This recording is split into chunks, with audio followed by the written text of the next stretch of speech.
3 Echo 4. Just want to report on updates for the Forest Hills Playground. I met with a representative from the Department of Park and Rec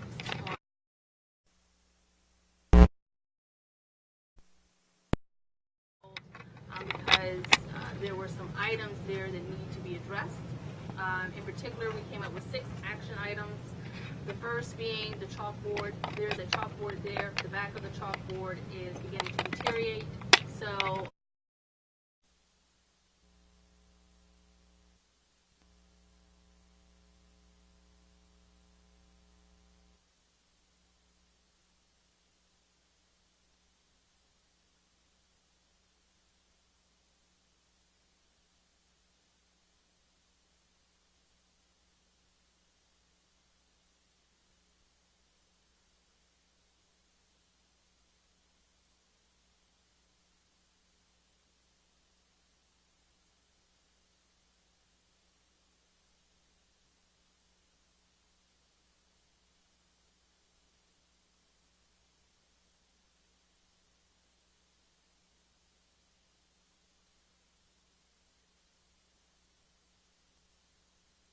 those leaves. However, we did note that there are several trees there that still had leaves on them.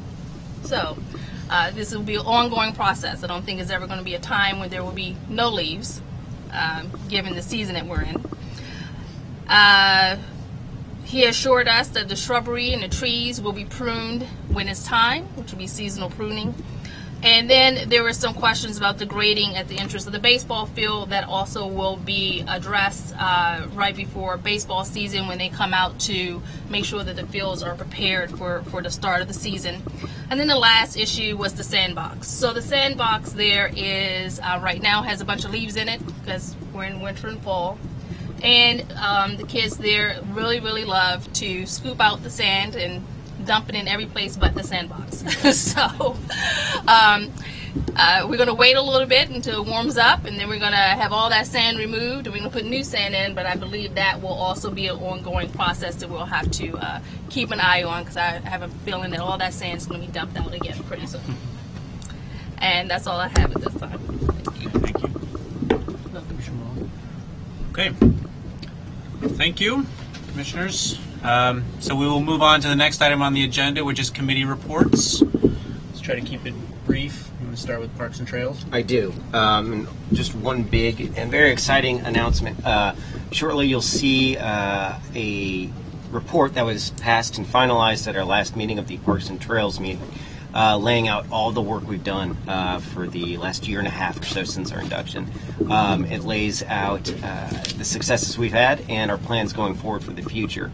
I and the rest of the members of the committee are very proud of this document and the work we've done, so please check it out.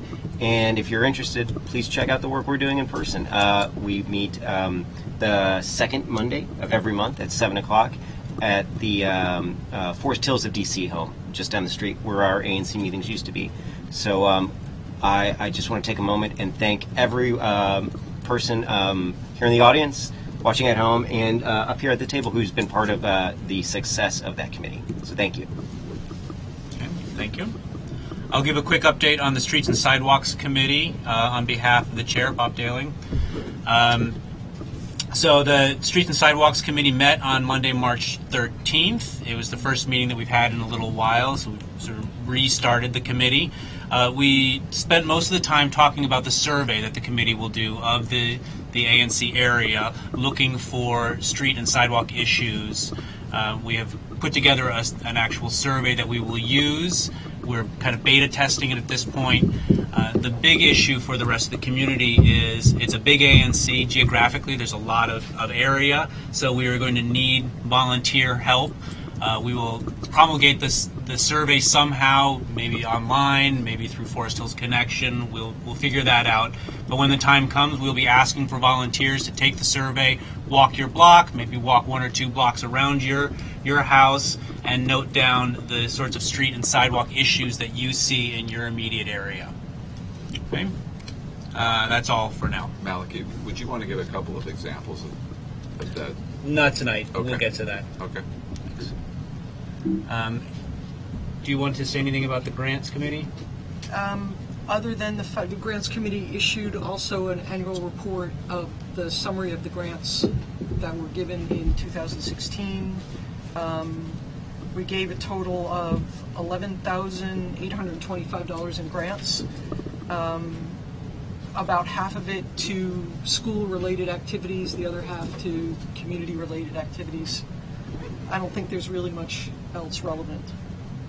I'm assuming that we'll post this online. It's on our issues page now, and then we'll leave it up there for a week, and then we will move it to the archives or somewhere else online.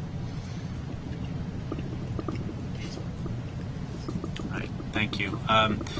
So we have moved from a monthly grant application system to starting this year. We're only going to consider grants twice in the year. So we need to have all applications for the first round of grants by our next meeting, our March meeting, which we will then consider they should be presented to us in the March meeting. We will review them and we will vote on the applications at our April meeting. And then we will do the same thing in the fall. So we're only going to vote on grants twice now. Okay, so that concludes the committee reports. Let's move on to the community open forum. So we will ask anybody who wants to raise an issue that's not on our agenda, raise an issue for the community, come on up to the microphone. I ask that you keep it brief because, again, we do have a very full agenda tonight. But the floor is yours.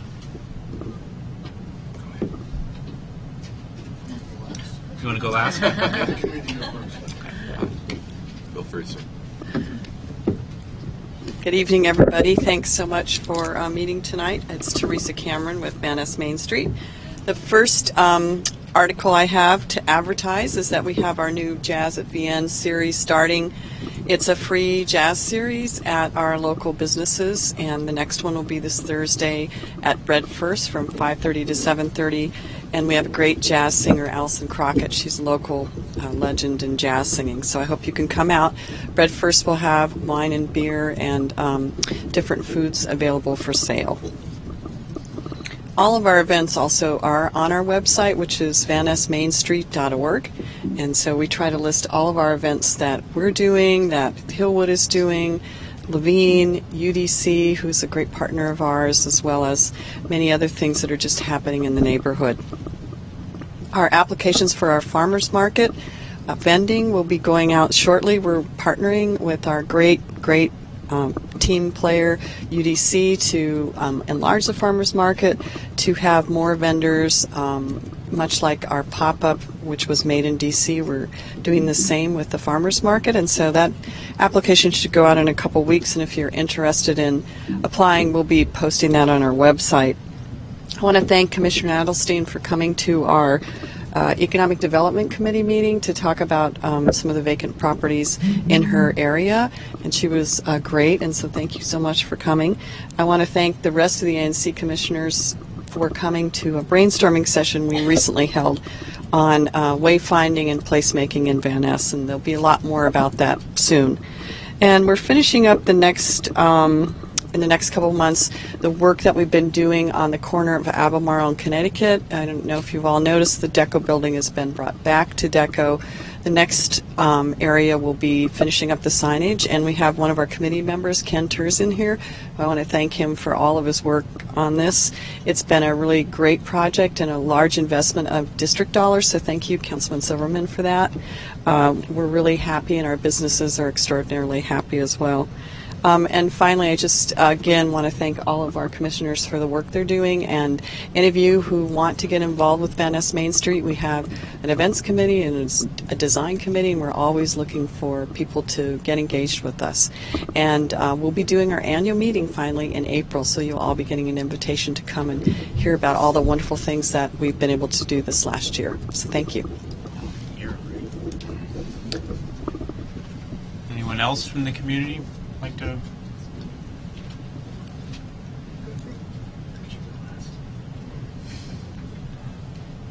Hey everyone, my name's Fred Underwood. I'm a senior vice president at Bernstein Management Corporation. That won't work? Okay. You just have to project. Just project? All right. Fred Underwood, senior vice president at Bernstein Management Corporation. We're the new owners of 4250 Connecticut Avenue. I just wanted to take a few minutes to introduce our company and give a brief update on the project. So, Bernstein Management's been around a long time, 60 years. We own about 95 properties in the area, residential, commercial. We're well established, have a great track record. Can learn more at bmcproperties.com. If you're interested, it's not an advertisement, obviously, but if you're interested. The building at 4250, I think, as was mentioned here tonight, Fannie Mae is leasing back that property for till early 2019. So, we're still trying to figure out our plans for the property, but right now we are in discussions with UDC to convert that building to student residences once Fannie Mae vacates. We have nothing definitive yet with UDC, and there are a lot of moving parts to that, but that's the path we're moving down as of now.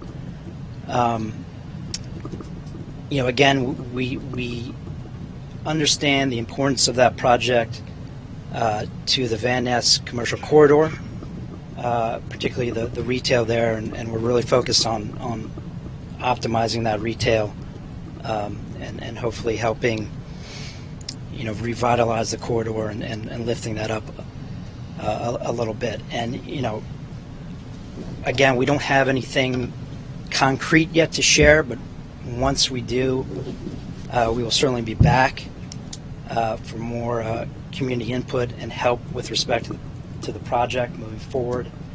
And obviously, when we have more to share, we will do so. So in the meantime, that's where things stand. We're excited about it. We're excited about being part of the community and really, helping bring some change to that project, which is not the prettiest thing in the world. So, again, we hope to be a big part of things, changes to come. So, again, when we have more concrete plans, we will be back to you. But in the meantime, that's sort of the latest. And again, the path we're on is to convert that to student residences with UDC as our partner. So that's the latest. Thank you. Just two comments. One, would you give us some contact information so we can reach you? Absolutely. So my contact information is funderwood@bmcproperties.com. It's my email. I can be reached at 202-363-6301. Can you repeat the phone number, please? Yeah, 202-363-6301. And the email? funderwood@bmcproperties.com. And then the other comment I just wanted to make is just to reiterate how important Yes. that property is to the community. That's the heart of our community, right. Of our downtown, our commercial area. It's right there at the metro. It's very, very important to us. So we look forward to working very closely with you as you develop the plans to make sure that that it really fits in with what we as the community are hoping for, and also with absolutely the Van Ness Main Street crowd. Sorry, just for a point of clarification, there are actually 3 different Fannie Mae properties in our area. There's one property on the west side of Wisconsin that will be discussed by Roadside Development shortly. There's a second property that Sidwell just purchased on the east side of Wisconsin near Sidwell. And then the third property, the most important property, right. well, one of the most important properties. To us at least. Or the one we're talking about now. Right, in the top 3. Is the Prop 4250 here on Connecticut Avenue. And let me echo Chairman Nugent's sentiment about how important it is to our community, and I know Ms. Purcell from UDC is also going to mention it tonight as well. And I was going to ask you, but I'll reserve it for her in terms of what you envision to be the community input process and where that'll happen and sort of the next steps. But let's save that for Ms. Purcell, unless you'd like to comment on that. Michelle can comment, but I just want to reemphasize that we're well aware of the importance of the building to the corridor, and we plan to be very active with you and engaged with you in creating a great project. So Thank you. Thank you. Okay, thank you. Michelle, did you want to speak?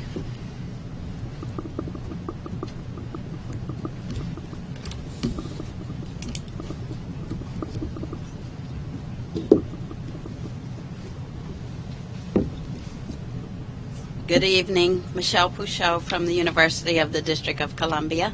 Welcome to UDC, and we're really glad you're here having your meetings, so thank you for coming. 3 big announcements. Our oversight hearing is Monday, March 13th at the Wilson Building. We love it if you come out and share with the council and the public, because it's a big public meeting. It's on TV. Your thoughts about the university, your wishes, how we can better serve you, how we're already serving you so greatly, whatever you have to say. So please come out and join us for that hearing. Second, our board meeting is tomorrow evening, and we'll welcome you at our board meetings, and they're held quarterly. Third, something that I know many of you have taken advantage of in the past is the VITA Tax Clinic. It's a free tax clinic. We serve residents from all over the District of Columbia, but you're lucky you have us right here. So it started February 1st. It continues through the end of April. And they're limited hours, but it's, every week. Please go on our website, www.udc.edu, for more information about that.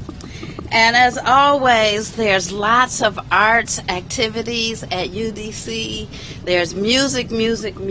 So jazz, classical, pianists, classical singing, every weekend until your next board meeting, every evening. In fact, tonight, you're missing a great performance by being here, but what can I say? You're enjoying a great performance. Okay. Oh, thank you. But please check our website, check the Washington Performing Arts Society, check the Vocal Arts Society, and the third one is the Student Arts Society, I think is what it's called. But you can back into it through udc.edu, and then the great jazz that UDC puts on both during the day and the evenings, and continuing. And the last plug, this Friday evening is the UDC Hall of Fame, and it's where we celebrate our alum, our athletes. A nice big fundraiser. It's in our student center. It's going to be great. Buy some tickets and come and enjoy. Last thing. Okay. The development. So we're working closely with Bernstein, and we're really hoping that we'll be able to house students in 4250 Connecticut Avenue.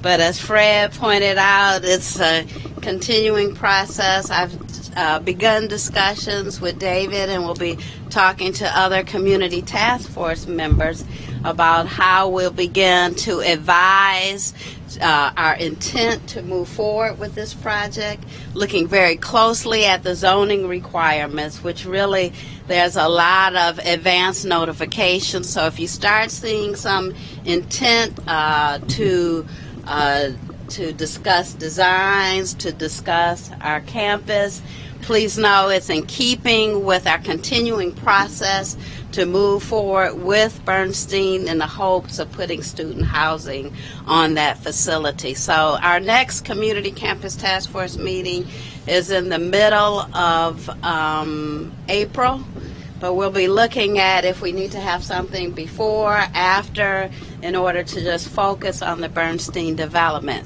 I do want to say that, I come here often and we're very engaged with the ANC, but there will be a dual process. So as much as we're working closely with Bernstein, they'll be leading a part of the community effort as well. So Fred, I took one for you tonight, so it'll be your turn next. All right. Thank you all. Thank you.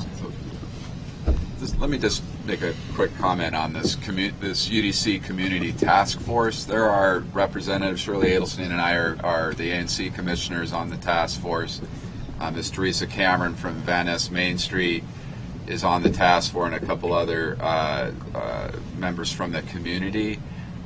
Michelle and I spoke about the use of the task force, at least at the outset, to work with UDC sort of hand in hand. I know there's sort of a separate process that you're doing with Bernstein, but I think that this community, as expressed already, has a great interest in the property, both for student housing and potentially for sort of a mixed-use commercial opportunity as well. That's to be determined, but I appreciate you reaching out and including the ANC and likely the task force as well.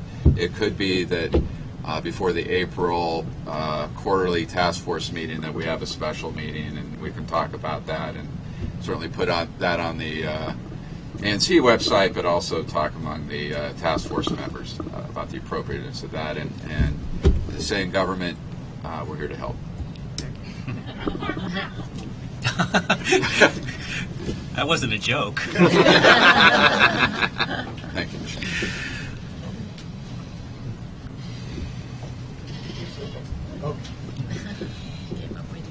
Good evening. My name is Richard Lake. I'm with Roadside Development, and as was mentioned, we recently purchased 3900 Wisconsin Avenue, which is about 10 acres of the iconic, not historic yet, but iconic building for Fannie Mae. My company is DC-based, Roadside Development. We've done projects like the old Sears Hechinger building in Tenleytown, City Line, where we brought Best Buy, Container Store, and the hardware store in the basement and the condos above. We also are recently completing a project in Shaw called City Market at O, which is a 1 million square foot project. Bernstein, Fred, this company is one of our investors in that project. So our passion is to build community-based, interactive, multi-dimensional projects. So we're not a residential builder. We have a lot of retail experience. Actually, that really is our background. In fact, my claim to fame is my father owned the Zebra Room on Wisconsin Macomb. So this is really my neighborhood, and it's kind of. I was talking to my dad the other day, and it's kind of neat to. He used to send me to Sears to get stuff to fix things, and I got to work on that. And of course, I drove past Fannie Mae's building probably for the last 40 or so years. So it's kind of neat to come back and be part of that. What we're doing now is really just reaching out to the community, wanting to hear from everyone. So even though this is not your ANC, you guys can come up to the border. This project is important to you as well. Maybe not as important as Fred and Michelle's project, but we think it's actually a very impactful piece of real estate. As you imagine, it's an interruption. It's you not being able to touch it. So now the idea is to really open it up. And what does this really want to be? And the thing we've been really letting the community know is that it's our vision to maintain the buildings. So the front buildings are to be maintained. We're actually in the process of working on a landmark application, which we will be filing. The struggle is figuring out how this really fits in a landmark, I'll be honest with you, because it's really a copy of a Williamsburg mansion that was built in the 1700s. And so it's very different. So the idea is now, once that fabric is in place and you guys are comfortable the fabric is there, now what can we do with it? And we envision jazz events up in the front lawn, or ice skating rink in the wintertime, or we have a cultural arts group that wants to do performances that are an international group. So we think this is a place to actually bring and actually become a jewel to the community, not just something to look at, but actually something to engage. And also it could be a passive park where people can come and actually just sit and enjoy the environment.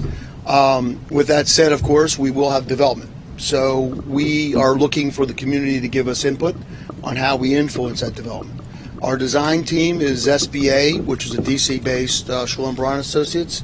They actually did our project in Tenley and also our project in Shaw. And Robert Sponsor is leading the charge, and he will be very involved in that. And we've also hired Michael Ferguson, a world-renowned landscape architect, because we want the landscape to actually inform the buildings as opposed to the reverse. So usually you bring your landscape architect in after the building's already designed. Here we decided to bring Michael in. He's been a landscape architect for the National Cathedral for the last 20 years. So he understands the fabric of Wisconsin Avenue, and we think landscape is as important as the buildings are. And the uses that we are interested in, we want to hear from you. So we posted a splash page, a website, that you can actually put your concerns or your ideas. That's 3900wisconsin.com, www.3900wisconsin.com. We also are going to be launching a survey. We've already had 1,775 people hit it with a number of really great comments, some great ideas. And the reason we're out is we're not really looking at this project as a PUD. We're really looking at this as a matter of right.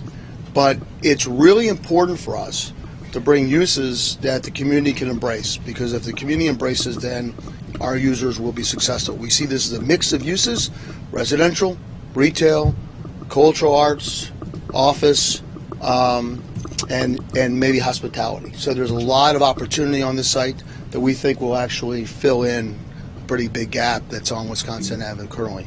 Upcoming meetings, as was mentioned, we have a meeting with Ward 3 Vision, which is open to the public, February 27th at 7 o'clock, and that'll be at the police station on Idaho Avenue. We also have a meeting with McLean Gardens, which I think they just want McLean Garden folks there, but that's on March 7th. And we will continue to reach out and talk to a number of the ANCs. This is our third ANC that we've met. I was supposed to be here earlier, but as you can tell, I'm still struggling with a cold. But we hope to come back, and we hope to bring you, and if you have a task force that's interested in participating in the process, that's what we did at Tenley. We actually got 13 interested groups together, and we did a shredding process. And we think that the project comes out better when the community gets involved. So I'm happy to take any questions. I have cards. My contact information is rlake@roadsidellc.com. And my phone number is 202-375-7950, 202-375-7950. And happy to take any questions if that's appropriate. I'll ask you to take them offline. Okay. Keep going, but thank you very much for giving us that overview. Sure. That's really very helpful, and we appreciate it. Thanks.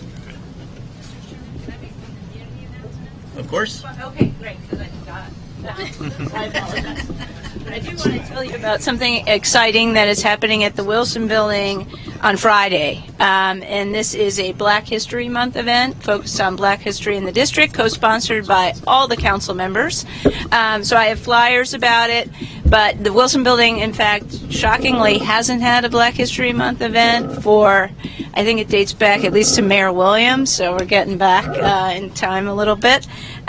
So I'd love to see you there. I have flyers. It is Friday, February 24th from 2 to 3 p.m.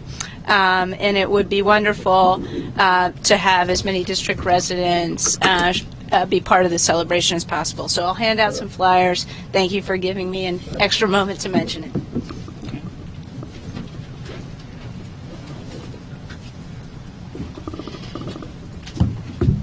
Hi, I'm Mindy Reiser. I wasn't going to make a public announcement or question, but I'll do it anyway. I noticed that the Cleveland Park listserv had a query about a Cleveland Park farmers market. And I'm just wondering what the density of farmers markets within a circumscribed area would be. I'm concerned that that might impinge on the vivacity and energy of the wonderful farmers market here. So I hope people will look at this. Of course, we've got a farmers market in DuPont Circle, but that's not adjacent. Cleveland Park is adjacent. I don't think that's a good idea. I love the farmers market and I want it to thrive, but that's awfully close. That's just, a question they're asking on the listserv, but I did want to alert people to that. It concerns me a bit. Thank you. Are there any other comments, issues people would like to raise? No? Okay, thank you. We will move on to the next item on our agenda. So we'll move on to the resolution Item number 7, resolution expressing opposition to Executive Order 13769. So I will go ahead and introduce this. As everyone knows, in late January, the President issued Executive Order 13769, suspending entry to the United States by immigrants from 7 Muslim-majority countries and refugees from around the world. We felt very strongly on this commission that the purpose and the intent of this executive order was contrary to the openness and the diversity and that we feel makes our neighborhood so special and such a worthy place to live. So we felt it was important for us to take a public stance expressing our opposition to this executive order. Now obviously we don't have a say in it, but we thought it still is important for us to take that stand. So this resolution is on our website. I'm not going to read it all, but I will read. I don't have the second page. I will read the operative clause. I got it here. Found it. Thank you. Therefore, be it resolved that ANC 3F stands opposed to Executive Order 13769, hopes the courts uphold the decision to suspend the ban, and calls upon the Mayor and D.C. Council to use all legislative and administrative tools at their disposal to challenge Executive Order 13769. So, I would like to make a motion to approve this and open it up for brief debate. Again, it's on our website. I don't want to debate the operative clauses necessarily, but if anybody wants to make a brief statement. Anyone? I'll second it. We did that. Yep. Yeah, I just wanted to draw attention to one particular clause that I spent some time with and debated, at least with myself, and it states, whereas ANC 3F believes the executive order was drafted, and here's the operative language that I was struggling with, frankly, was drafted with the sole intent of banning Muslims from entering the United States, and it continues from there. And I have to say that I thought about the administration's explanation that it wasn't just that it was not meant to necessarily address green card holders or people in that type of legal status, but examining the totality of statements, examining not just the president but others involved with the drafting of that executive order, I came to the conclusion that in fact that was the sole intent. And I think some of us are aware of recent efforts this week even for the administration to address the current immigrants in this country that this isn't necessarily addressing, but also the potential amendment or new executive order. But I just wanted to go on record that I actually do agree with that, and that I'm speaking in my personal capacity. I happen to be a federal employee, but tonight I'm speaking in my personal capacity and want to be on the record that when we do vote on this, that I'm not voting on that as a federal employee. I'm speaking in my personal capacity. Okay, thank you. Does anybody else want to say anything? Okay. Would anyone from the community like to say anything? Please come up.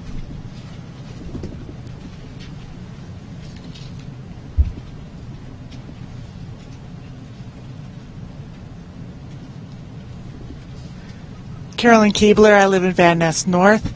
I didn't intend to say anything because I'm really, really tired.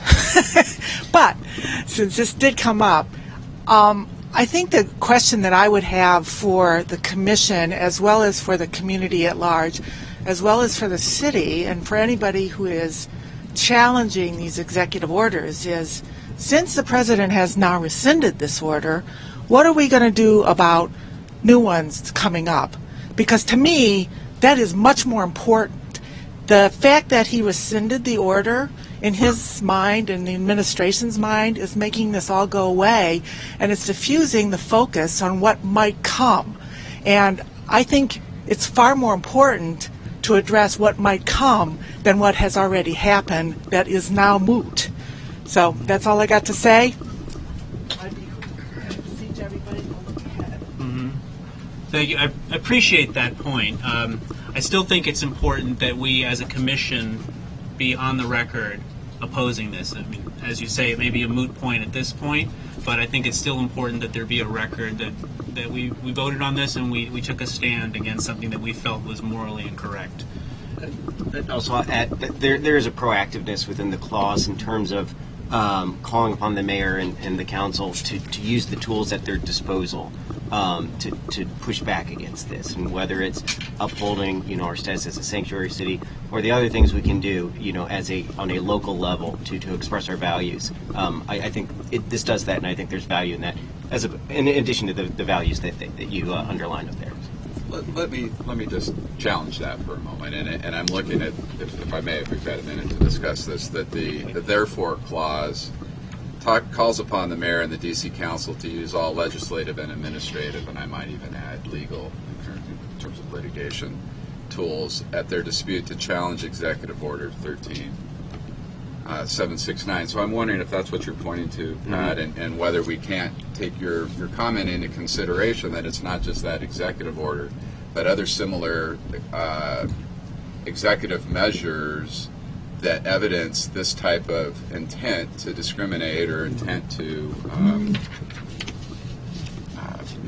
discriminate in this manner. I don't know if we I would rather that. not put that into this, Right. but I would feel absolutely comfortable coming up with another one and another one as each of these executive orders come out. If they offend our neighborhood sensibilities in the way I believe that this first one did, then I think we should do this exercise again and again and again, and continue to say this is what we as a community believe, and it's not what is reflected in these executive orders. So that would be my position on that. I think I'm comfortable with that, but I'd love to engage you more in thinking proactively and prospectively in addition to executive orders. I think, just to follow up on this, I think we need an indivisible here. I mean, I think everybody in this community feels strongly enough that we need to galvanize the kind of the emotions and the action that people want to take against what is challenging our values. We are as Americans. Okay, does anybody else wish to speak?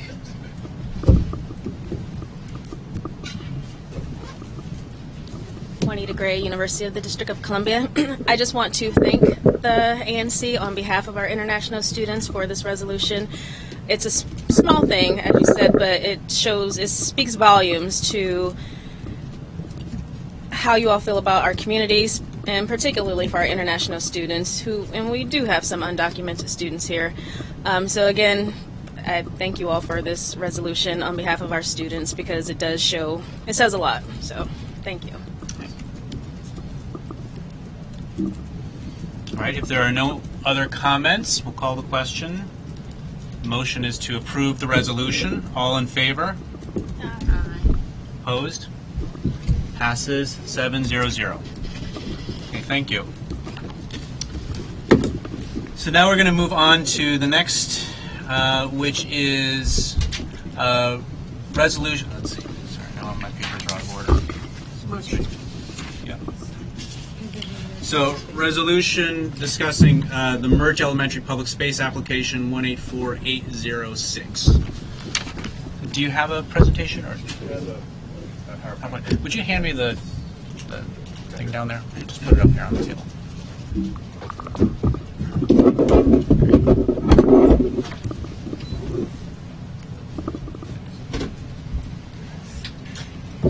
Chairman, Yes. good job. Good job.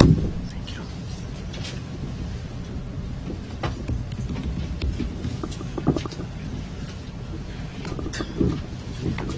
Okay. So why don't I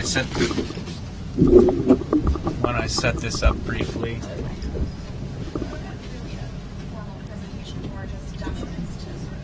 Okay. Okay.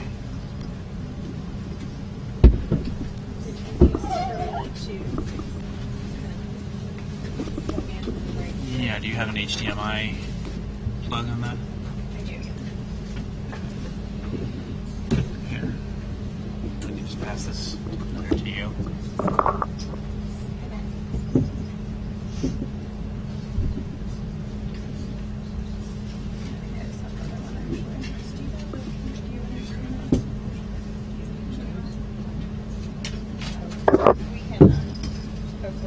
think we can Okay, talk through just most talk of it it. through. Yeah. Okay, so let me set this up briefly.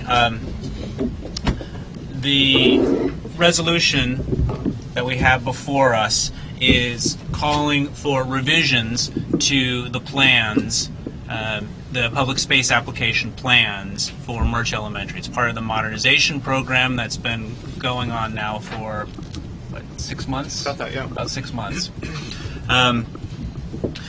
We've had several iterations of these plans, and I want to thank DCPS and DGS for all of the work that they have done to date. They submitted some new plans, the latest iteration, on January 10th. We've had a chance to review those, and given the interest of the community in this, major elementary school, and the way that it is going to impact our neighborhood for decades to come, it's very important to us that we kind of get it right from the beginning. So we've gone through and we have made a series of comments on a number of different issues. Our proposal tonight is to, again, I won't read the entire resolution. It's on our website, including the specific comments. But get it there. So the operative clause, though, will be, therefore be it resolved that ANC 3F calls for the revision of application 184804 as outlined below. That's the list of comments that we included in the resolution that are online. Be it further resolved that Commissioners Nugent and Dickinson are authorized to speak on behalf of ANC 3F regarding this matter. Now I note that the Public Space Committee will be hearing this application on Thursday. So you have our request for revisions. I think you're going to speak about those tonight. We'll pass a resolution tonight, and then at the hearing, depending on the response to our request for revisions, we may have to call an audible at the meeting. And that's the plan. So the floor is yours if you can just give us an overview of where things stand now. Sure. Well, my name is Patrick Davis with DCPS, the Director of Facility Planning and Design. Thanks again for having us, and we've certainly valued the relationship we've built with you all over past few months on this project. So thanks a lot for taking the time to go through the plans. I think the easiest thing to do is sort of just walk through the resolution which we got from you, but just to give everyone a high-level overview. I think many people have probably driven past Murch over the past few months. You can see there's a lot going on. We started excavation on the site, which is really exciting. So we've started work for the new addition that's going on. We started a thing called underpinning, which is basically helping us with the existing building. So a lot's going on, and we're moving really quickly. And one of the things we need to go to the public space hearing on Thursday about is to begin our site utility connections, which have an impact on public space. So that is sort of the driving force on why we need to go on Thursday. But thank you for sharing the comments this weekend. We will provide written response. We had a little bit out front from 7:30 to 8:30, so I'll walk through my chicken scratch here, but we'll talk through as much as we can. I know we got a lot on the agenda, so cut me off if we're going too slow here. So the first comment you all raised was confirmation about the timber retaining wall on the northwest portion of the property. So we have reviewed the plans. We get all of our plans from the surveyor's office. There is a small, most of the timber wall is within our property line. There is a small portion that extends into that NPS land. We are moving forward and replacing all of the timber wall, even if it is NPS land. It doesn't make sense for us to replace a portion of the timber wall and just sort of stop. So we are going to go forward and replace all of that. There were comments about the height of the retaining wall. So Joan and Ronnie can chime in if I misspeak here, but the height of that is driven by the grading on the site, which has there's a rather large tree, which is impacting the grading on the site. So the height of the wall is dictated by the grading that leads up to it. We've walked the site with UFA. They want that tree to remain. They've shared that to us in writing. So that sort of dictates the height of the retaining wall we have in there. Let me just chime in that the ANC had asked to be part of that walkthrough with UFA, and we weren't notified when it happened. So I think our view is that tree may not actually be as healthy as it seems. Sure, we're happy to have further conversations with you. So the next...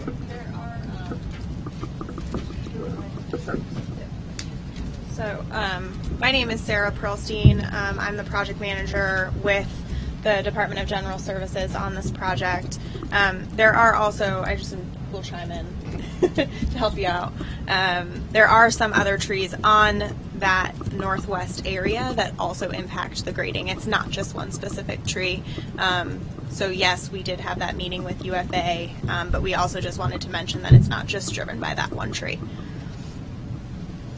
And the larger point is that northwest corner is going to become a prominent entryway to merge with the redesign. Right. So it needs to be treated as such. No, and we agree. We'll do as much as we can. A lot of that is NPS land, basically leading into the corner of the street.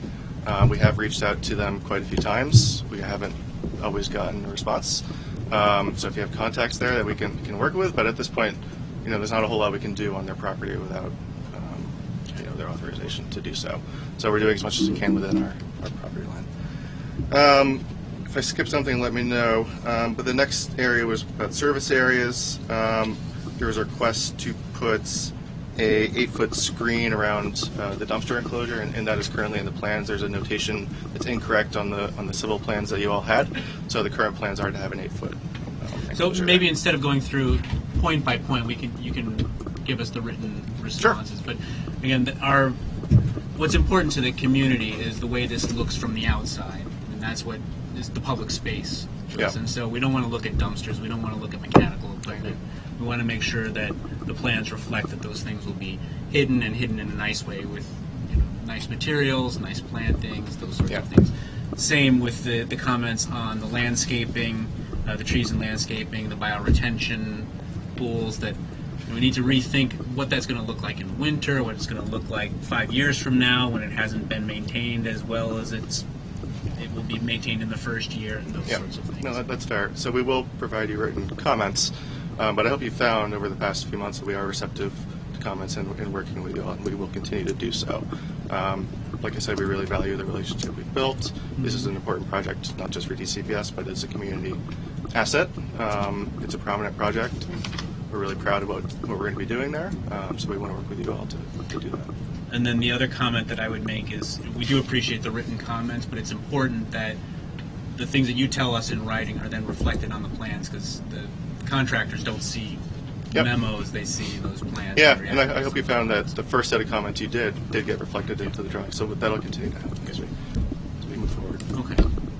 So why don't I open up for questions, rather than going through line by line the comments in the resolution. Why don't I open up for questions first from the commissioners, if you have anything? I think I have hopefully two quick questions, not to get too far down into the weeds, but under the trees and landscaping category, there's mention of the soccer field. Just a quick question, what is the current plan? Is that going to be the high quality synthetic turf? What level of discussion did you have? Did anybody raise health concerns with regard to that, and what in your mind is sort of the response to that? It hasn't come up specifically on this project. It has come up on other projects, and the concern that I'm aware of is the crumb rubber. Right. So we have moved away from using the crumb rubber surface. We haven't picked the exact surface here, unless Joan, you can. I don't think we've gotten to the point of picking that exact surface, but there are other materials that do not utilize that crumb rubber, which is my understanding is the coconut husk rubber. All that cork and all that stuff. So yeah, it's certainly on our mind. Okay. And my apologies to Chairman Nugent. I've not been paying as close attention to some of this as possible, and I raised early on and probably didn't adequately follow up. But with regard to sort of energy use and things environmental, Hearst Elementary is fitted for solar panels, but doesn't have solar panels. And I've talked to Councilmember Che a little bit about other schools in the district that are in similar circumstances, and so I want to raise that issue and couple it with another issue I had raised regarding zero emission vehicle or battery electric vehicles and charging. So just open question, not a request per se, but question with regard to the solar panels and question with regard to the intent to install fast charging units for battery electric vehicles. Sorry. Hi, good evening again. So in terms of solar panels, we are following the same protocol as Hearst Elementary, where the roof will be solar ready. DGS, and I unfortunately don't know the specifics, but we can get you in touch with folks who are part of the program, have a solar panel program that they go, and there's a certain grouping of schools, I believe, that are identified to receive solar panels with a different bucket of funding than the modernization funds. So we'll follow up from the DGS side on that. In terms of the Merch specific project with zero emission vehicle parking spots, because of how few parking spots that we have in the parking garage. We have 25 spots. We do not have specific spots allocated to zero emission vehicles. It's not something that we're saying absolutely not, but we can definitely look into it. That would be something that we would work with DCPS to make a decision about. I think we can think about getting it ready for planning for future use, so we can think through electrical contractors what that means. Just as Sarah mentioned, we have a limited number of spots, and frankly, I don't know how many teachers drive zero emission vehicles, so we're not at a point where we can sacrifice 2 to 3 spots. Right. I'm encouraged that you take a look at sort of similar to the solar panels, that you'd fit it to host those charging units, and it certainly doesn't require you to make that a zero emission only spot.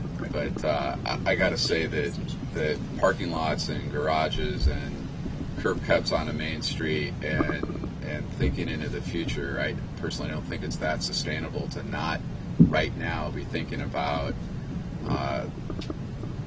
alternative forms of transportation. But if you're going to drive a car to a school and set that model for your kids, you darn well better think about electric vehicles. Yep. In 10 years, that's what you're going to have. So I think it's very short-sighted not to be thinking about that now. And I look forward to seeing that in your plans. That's a fair comment. Thanks. Thanks. Anything else from the commissioners? Can I just make one more plug? Yeah. So we do have a community meeting here at UDC, and our portion of UDC, next the 28th at 6 p.m. It'll actually start 6:30. It'll be in the tent, so folks are welcome to come learn more about the project. The merch. Yeah, the trailer complex here that we built over the summer. So definitely out there. Okay. Are there any comments? Would anybody like to raise any issues while we have Patrick here? Come on up to the microphone.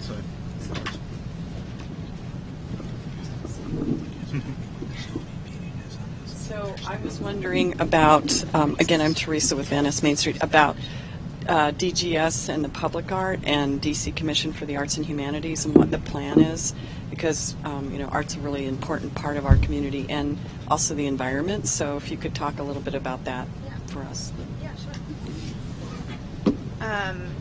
So I'm glad you asked this question. So we have a public art budget for the Merch Modernization Project and how it works. The process has not begun yet. We open in 2018, so typically we start the process. We'll start the process in September, October of this year. We do a public call to artists, both locally and nationally.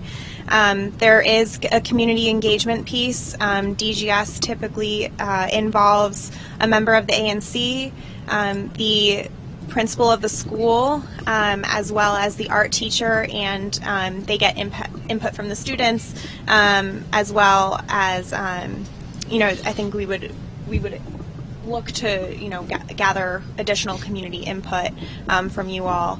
But the process begins in September and October, and with a selection process to actually get the artists under contract next in 2018 and early 2018. Any other comments, questions? Okay. Seeing none, we will call for a vote. So the motion is to approve the resolution. Again, I'll read the operative clause as it stands right now. Therefore, be it resolved that ANC 3F calls for the revision of application 184804 as outlined below. Be it further resolved that Commissioners Nugent and Dickinson are authorized to speak on behalf of ANC at ANC 3F regarding this matter. Is there a second? Second. All in favor? Opposed? None. Passes 7-0-0. Okay. Thank you. Good. No. Back on Thursday, Mr. McGee. Okay, so we move to the next item, which is a discussion of 2991 Audubon Terrace, public space application 187237. Would you like to introduce the discussion? And do? Yeah, this so this is exactly what the title of the item is a public space application for the land at 2991 Audubon Terrace. So we have David Landsman here from the engineering firm who will just give a high-level overview of what that application proposes. Sure. Yeah, thank you, Naomi. Thank you, commissioners. I'm David Landsman with Cass Engineering, representing the applicant and future homeowners, Babak and Sharon Bahador. Who are the owners? Babak. I'll get this phone for you. B-A-B-A-K. And Sharon. The last name is Babak. Thank you. I'll give a real brief overview. Go to the next slide. Oh, sorry. So right now it's a vacant lot on Audubon Terrace, the north side, across from the park, just west of 29th Street, kind of wedged between Connecticut Avenue and 29th. We're proposing as part of our DDOT application to construct a new driveway to service a new single-family home. It'll involve the removal of a few trees along the roadway, minimal amount to cut a single wide driveway. Here's our plan for the project, or the public space portion. We're going to do a new 12-foot wide, single wide driveway. Part will be pervious, part will be constructed above grade, almost like a bridge to bridge tree roots. We're gonna, like I said, we're going to construct a new single-family home. We're going to preserve one of the main significant trees that you'll see when you drive up there, as well as others, but there's one right near the driveway that we're paying special attention to preserve. And we're also going to preserve the channel buffer area. There's a culvert that goes underneath Audubon Terrace. Just to give you an overview of the property, it's a little bit over an acre in size. What I wanted to show with this exhibit is the dark green are the areas that we're not going to be touching or disturbing with our construction work. They make up most of the property, including over 50 foot of buffer on all three sides of the house. The light green are areas that we will be disturbing within our limits of disturbance, but will be returned to landscaping afterwards. The light green is the buffer? The light green areas are within our work area, our disturbance area, that'll go back to landscaping. The dark green kind of skirts the three sides of the property that we won't be touching at all. Okay, but the buffer's not on this map. That is the dark green. Referring to the word buffer kind of loosely, it'd be our work isn't within 50 feet of any property line all the way around. Oh, I understand. So we're kind of centrally located in our work. Okay. Naomi asked that we touch on three main items that I think are of concern to the neighborhood. One is our tree preservation piece and overlay compliance. So like I mentioned, our driveway will be partially constructed on piers and above grade. Part of our rear terrace area will also be on piers and above grade to protect the trees. We're implementing sheeting and shoring in no overdig areas to limit our excavation to the minimum amount necessary to preserve the trees.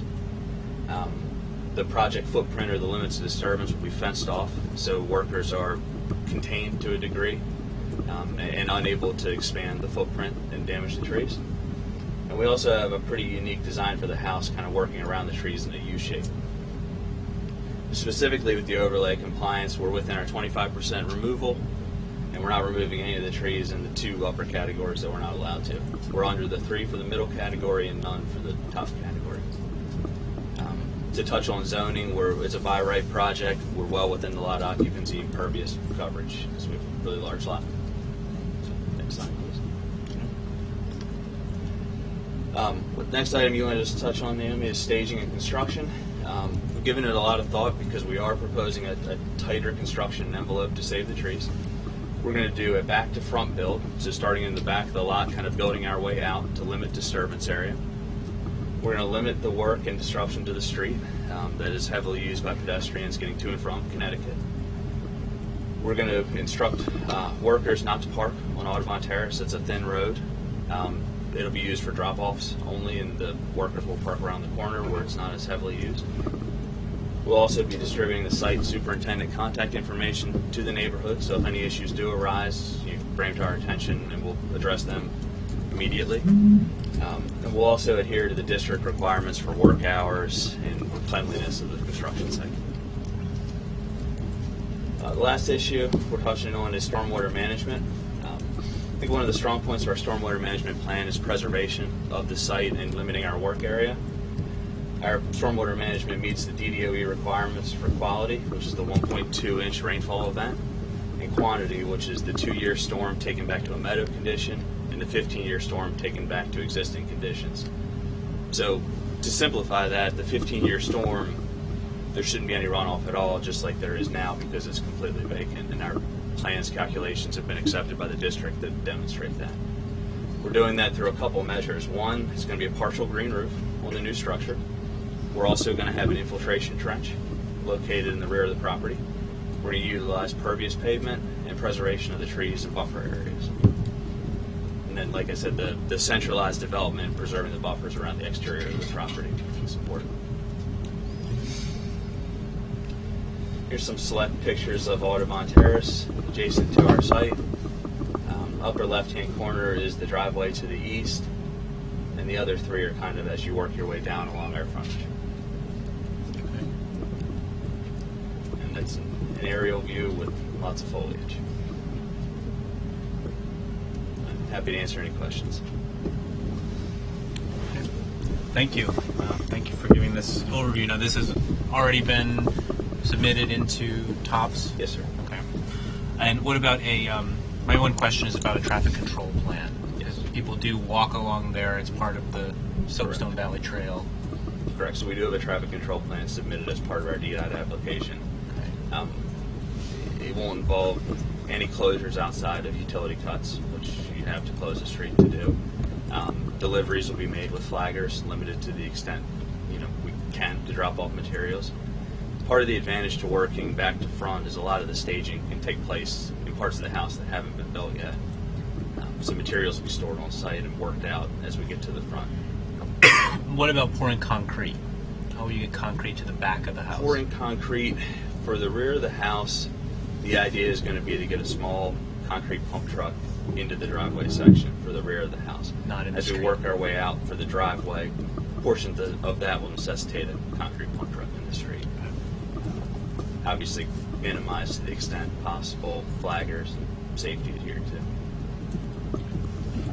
Comments? Questions? I just want to add that I've had a chance to meet with David, with the owners, with the architect. I saw you come in, the builder on the site, and as the owners expressed to me, their whole passion about this project is the beauty of the piece of property and the trees and its proximity and part of Soapstone Creek.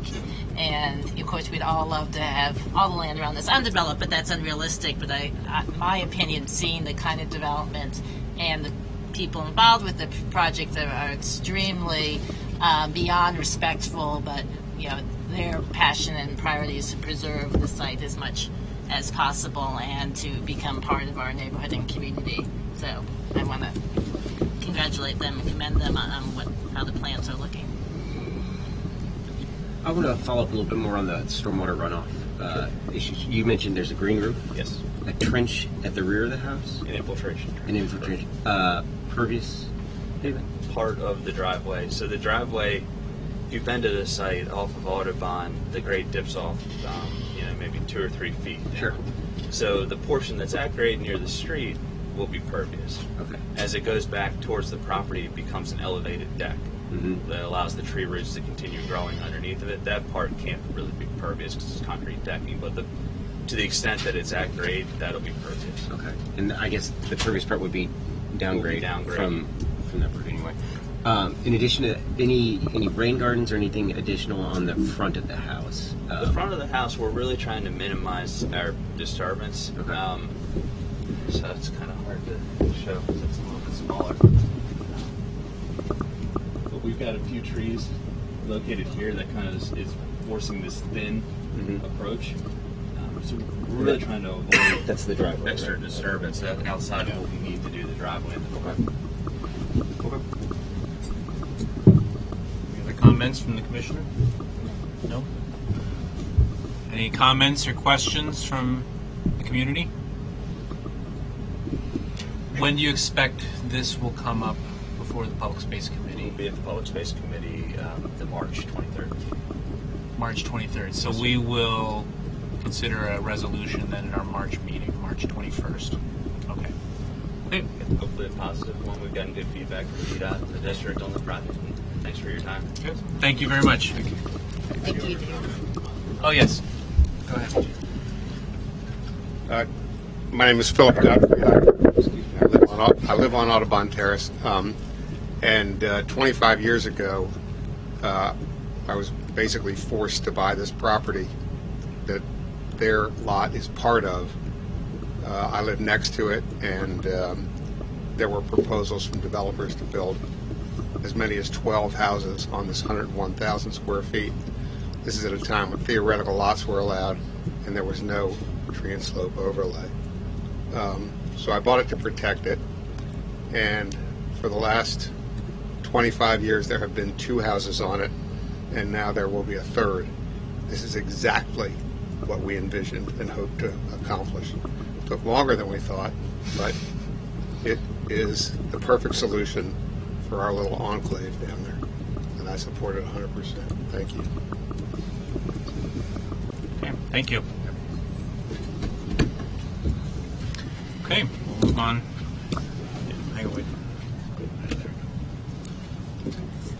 We'll move on to the next item, which is a discussion of 3101 Albemarle Street Historic Designation Application. So I'll let you set this up. I just wanted to say that we've already gone through this once, so the purpose of this is to update any changes to the application. But why don't you go ahead and set it up? Yeah, exactly. So we had a presentation on this at our last ANC meeting that went into, gave us quite a flavor of the merits of the case being made for the application. And so we've asked the interested parties to come back and just give us a quick update on that, because the timeline changed, but also there's been several significant developments around the property in the last few weeks, and so to also hear about that, to have a better understanding of the project's totality. My name is Marjorie Scher, and I'm a neighbor on Albemarle Street, and the property is 3101 Albemarle Street. And you just met P.G. Gottfried, who is just purchased on Friday the property, 3101 Albemarle Street. And I want to thank the commissioners and Naomi. Almost 2 years ago, the property went up for sale. The Polish government put the property up for sale. And a developer called the ANC and said, we want to develop the property and take down the stone mansion and put, by right, 5 or 6 houses, McMansions, up on, they didn't use that word, up on the property. So Jane Solomon and I have been working since that time to try to figure out a solution with all the stormwater issues in the neighborhood and the erosion issues. We found that the tree and slope overlay was not going to provide any protection for us. So we got together, a group of neighbors got together, and we've been working since that time. A week before the bids were due on that property, we went to P.G. Gottfried because, as you just heard, he has purchased properties in the vicinity around his house, not to be self-serving, but to protect the land, to protect the soil, to protect the trees, to protect the integrity, protect the property from stormwater runoff and erosion. And he's done this 4 or 5 times. I've known PG for 25 years, and he's done this around his own property. So Jane and I went to him with the idea. We had a couple of ideas in mind. We went to him. We sat down at his dining room table, and we described three things. One is we wanted to protect the mansion. We had done research, in-depth research, and we found the story, just an incredible story about the former Polish ambassador who defected. Unbelievable story, and had researchers working at Stanford and the Reagan Library and all over the country working on this story. We were blown away by it. We wanted to protect the house. We wanted to introduce the Rock Creek Conservancy, who, as you know, protects so standing on that front porch, on that front portico, they'd be looking out on the very land that they're stewards of. So we went to him with that, and he grasped it right away and said, I love it. I want to help. I want to do this. So in a week, he put together the deal, this offer, and was competing with, three or four other developers,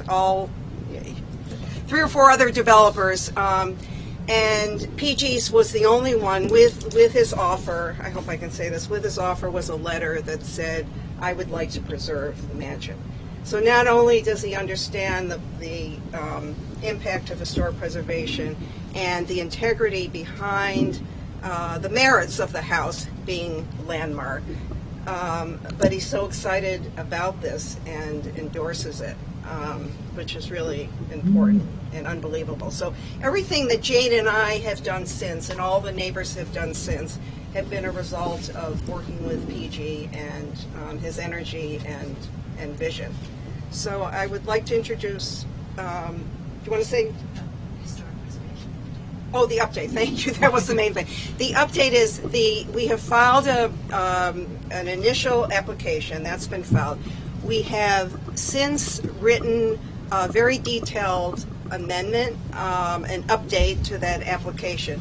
It's ready to go. The reason that you don't have it is there are a few details. We keep finding more and more wonderful information, so it's cutting that off. But though that information will be inserted, and we expect in the next week to 10 days at the very most, there will be an update on that application. So in the meantime, you have a summary on your website that summarizes everything. So we expect in 10 days, and we're hoping that the Historic Preservation Review Board holds a hearing on this in April. That's what we expect. So we would need to consider our position on historic preservation at our March meeting. Yes, if not before. Yeah. Well, yes. Tonight. Well, my understanding, and maybe incorrectly, is that if everybody's enthusiastic, you can do it by consent. That would still be at our meeting. We still have to have okay. Okay, then that's either a regular fine. meeting or a special meeting. That's fine. And then PG will be drafting a letter that will go to Historic Preservation Review Board that endorsing us. Okay, thank you. So you're welcome. And then let me invite PG as the absolutely. owner. If you would like to say anything, you're welcome to.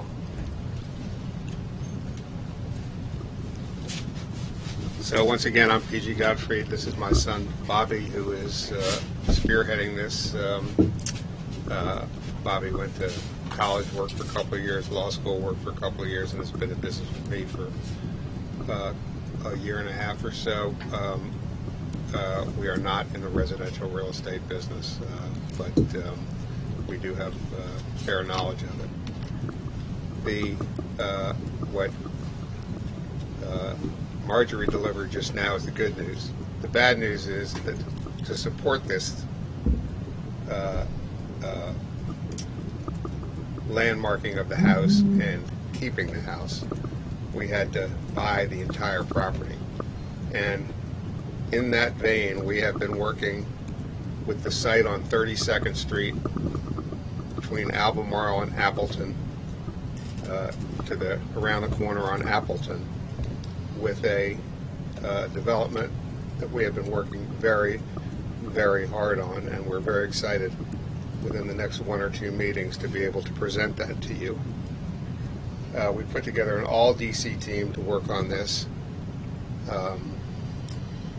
and we have met with the near neighbors, the 200-foot neighbors who we brought in from the beginning, 200 feet plus. We met with them. We showed them some very preliminary drawings of what we plan to build there. It's going to be incredibly an incredible entrance to our neighborhood. When you come down Albemarle Street, the site of the mansion will not be disturbed at all. We paid a great deal of attention to sight lines. A lot of the comments from the near neighbors were about stormwater. A lot of them have problems with stormwater. We knew that stormwater was going to be an important component of this. We didn't know how important it was to those neighbors until that meeting the next morning. We made arrangements to hire a geotechnical engineer to make absolutely sure that we will not disturb anything upstream, and hopefully whatever we do might alleviate some of the problems that are happening upstream from this. It's going to be fairly green, and as you will see, very, what's the opposite of dense? Sparse. Sparse, exactly. There will be big open areas, and we're very proud of what's coming. Any questions?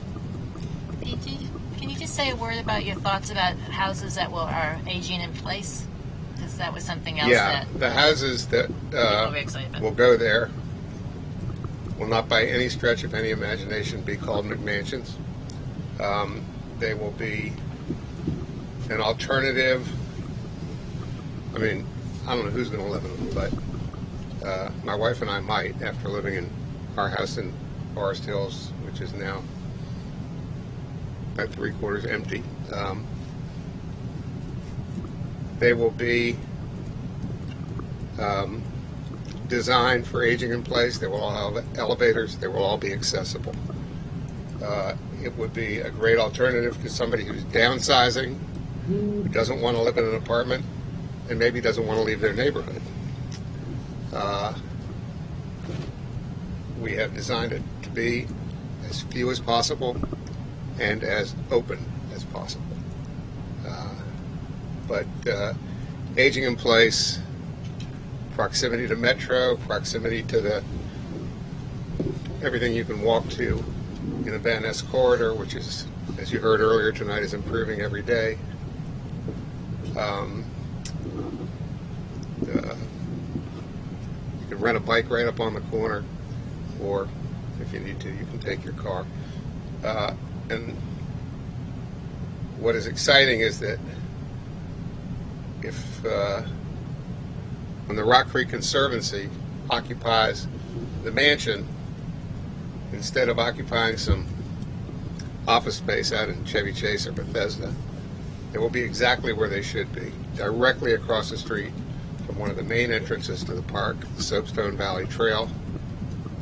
They will be able to offer all kinds of programs to kids from all over the city to come and see it.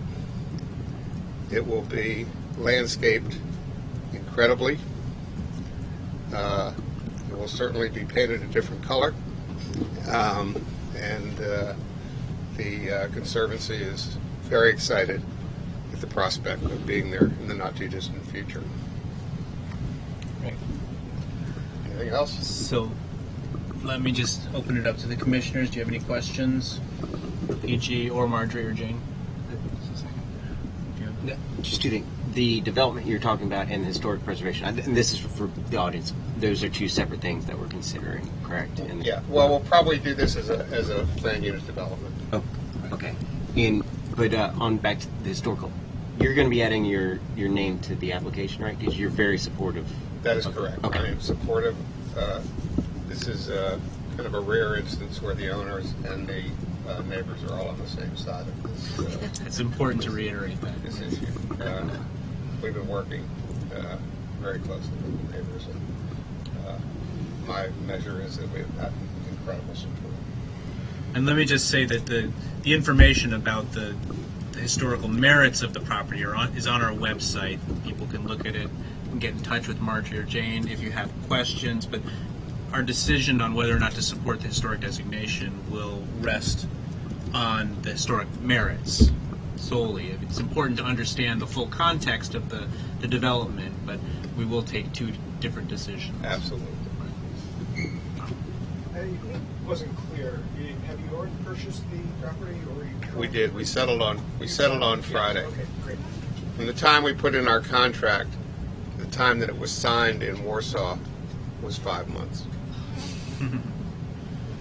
I have some real estate advice for you. If you want to buy anything and the seller begins with the Republic of, think again. They didn't start with the People's Republic. Say one other thing about the historic preservation is that as you know, most of the time buildings are landmarked based on the architecture or the integrity of the architect.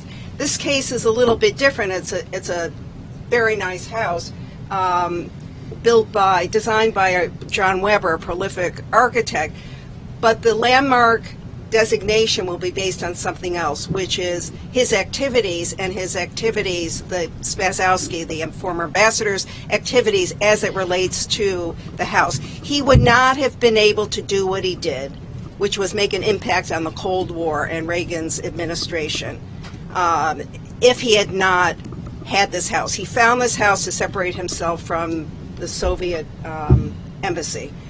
So we're really focusing on Spazowski, his activities, and the relationship to this house. So it's a little bit different, and there are not a lot of models to follow. And can Jane just say a few words about meeting with the neighbors, which we've done in the meeting that took place last week? Hi, Jane Solomon. Yes, very briefly, we hit a major milestone last Thursday night, and it's especially important for you to hear this. Marjorie and I have been working, we started as part of a community group of near neighbors who were concerned what was going to happen to this property, and we just kind of took over on our own, and so have over the past year been reporting back to them on our progress and so forth. And as it's gone along, PG got involved and Rock Creek Conservancy and all these various ideas.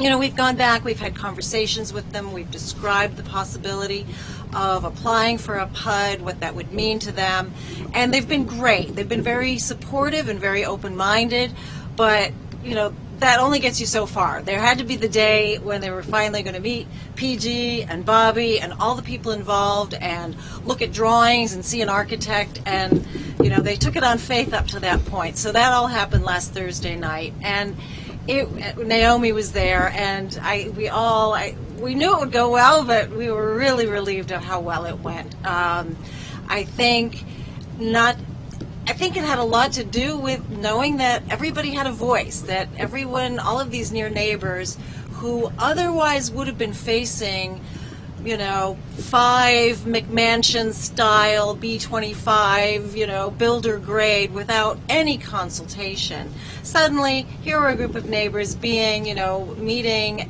a fabulous architect and knowing that they were going to have a say, and what was going to happen was all the control was right in the community. So there's still a lot of work to do, other neighbors to talk to, and designs will evolve and details will follow. But right now they are behind this, and we're very excited. So thanks. Chairman Nugent. Yes. So I echo the Chairman Nugent's remark earlier that the historic designation will be evaluated on its own merits, but just quickly wondered, you mentioned that the design, the PUD design, might be completed in April or May, and so as we come back to the March ANC meeting, what do you project, even though this is an independent consideration by the ANC, do you anticipate giving us any details on the PUD? And separately, I'm just wondering if the Rock Creek Conservancy might provide us with a letter or even a representative that can kind of reflect on their intent for the home.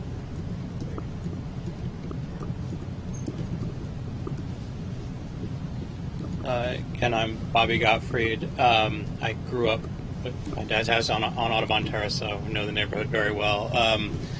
We've gotten a lot of new information as we've come to settlement in the past few weeks, which has kind of put us a little farther behind the 8 ball than we had intended to be with design, which is why we don't have anything yet to present. The hope would be that by the meeting next month, or certainly by April at the latest, depending on how things are going with PUD, we would have that to present here. And at a minimum, we can certainly have a letter from the Rock Creek Conservancy. I'll speak to their executive director, Matt Fleischer. My guess is that he would be more than happy to come and speak to you himself. Just if he's unavailable, either someone else in the organization or a letter at a minimum. But my guess would be that we can absolutely have a representative come speak to their plans, their ideas for the property, and how they envision moving forward with the organization being right there at the entrance to Rock Creek Park. Thank you. Great. Good point. I would just add one thing to that, which is at the neighborhood meeting last week, Matt Fleischer, the director of the Rock Creek Conservancy, was present and spoke to how they plan to, what their vision is and how they plan to use the building. And unless he has a conflict, I'm confident that he will be here when we present. Okay. Thank you. Thank you. Thank you. Any other comments?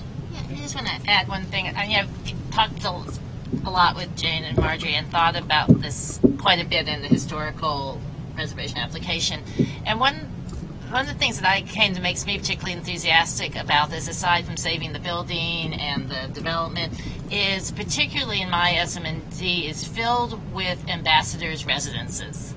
And I think momentous things may go on in a lot of those and historical moments, and we don't know that, and it's not captured and it doesn't come to light. And I think the opportunity to feature one of them that has been well documented and is particularly dramatic and sits at the entrance to Forest Hills is a very nice marker of the Forest Hills neighborhood, and I'm enthusiastic about that opportunity. Thank you. That's a very good point. Any other comments? Okay, so we don't have anything to vote on tonight. We will have a resolution next month. Okay. Thank you.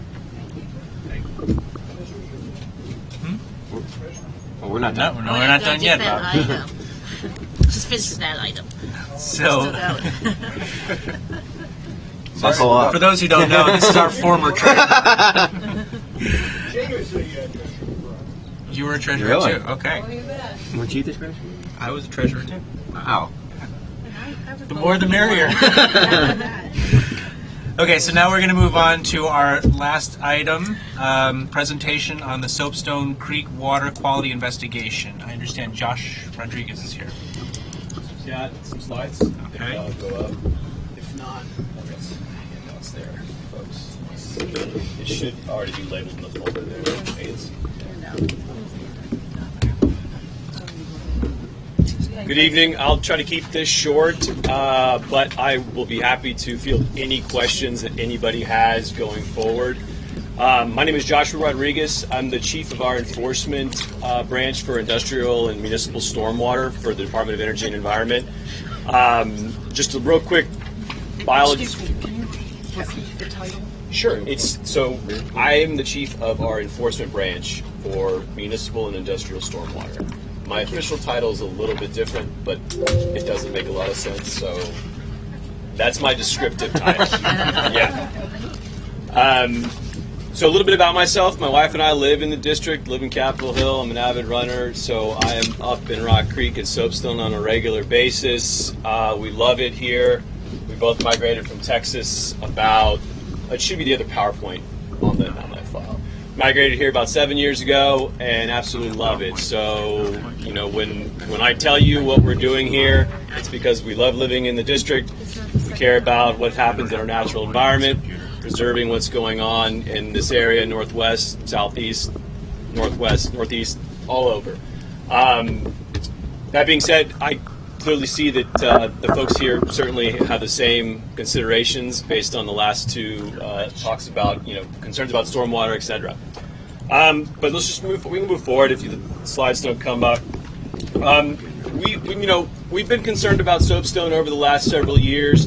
from neighborhood and resident reports of odors, visual, suds, all sorts of different stormwater and non-stormwater related issues. So after ANC 3F sent us a resolution to investigate, we decided to kind of reprioritize what we were looking at and kind of move this up within our investigation. What we've got here is basically it's just a simple work plan for water quality investigation. It's what we do all the time in a number of different areas in the district. It's what we know. It's how we do it. But this is more formalized on the steps that we are going to take so that it's clear to the community and clear to the residents in the area about what we're doing, how we're doing it. Because again, the way we work is a little bit different than everyone might imagine, and we just want to make sure that gets out to everybody that has some concern or questions. Let me just bring up my notes here. Sorry, we don't have the ability to show it right now. No worries, that's why I got you guys the slides. But I will go ahead and send it over to the commissioners here. I'll wrap it up in a PDF with the work plan and the slides, and that way it can be shared through all. It's not complicated. It's very, very, user-friendly descriptions. The complicated sampling plans, that's what we look at. That comes later. And again, we're certainly happy to share, but sometimes it gets in the weed with some technical jargon that may or may not be of any concern. So I wanted to share a couple things with the watershed that you guys may not be aware of. It's about 400 acres that drains into Soapstone Creek. Oh, there you go. So next slide here, I'll just show you about 400 acres. 200 acres of that is impervious surface. So, you guys are talking about stormwater concerns and volume. That's almost 50% of the watershed is impervious. And why that's important is because only a 1-inch rainstorm creates 5 million gallons worth of water into the system. And if you know anything about that creek, there's one large outfall, it's about 72 inches, and then some smaller ones. So that one outfall is taking most of that water. So we're not only looking at actual quality concerns, but quantity concerns as well. But what we're going to focus on right now is the next slide. You can go to the quality concerns, and anybody that's has any understanding about science, urban runoff, knows exactly what you're seeing there. Bacteria, oil and grease, nutrients, soaps and detergents. And those come from a number of different sources. Sewage overflows, even though you guys are in the separate storm system, overflows still happen. So those overflows could, hit even dry land, and then that storm water takes that overflow into the system and then it ends up in the creek. Other things that are common in the area, fertilizers, pesticides, any industrial stormwater runoff from like gas stations, auto body shops. We know there's not a lot in this area, but all of them do have sources. And then sediment from construction sites.